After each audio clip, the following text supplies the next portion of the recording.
Short vlog po. Good morning, Talon Adventures.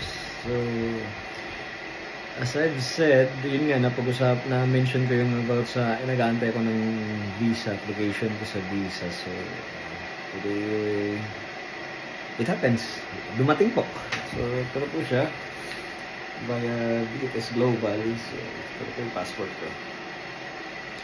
So, yung sample ng Croatian visa. So, the process takes from work permit to visa.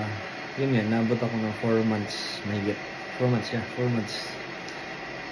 Bali, nag-start ako ng work permit by January. Tapos, lumabas siya ng Feb. Then, nag-apply ko ng visa no March 3. Ngayon, na-receive ko na yung passport with my visa stamp. So now, just wait for the advice. Salamat po. Talon Adventures po ulit. Good morning.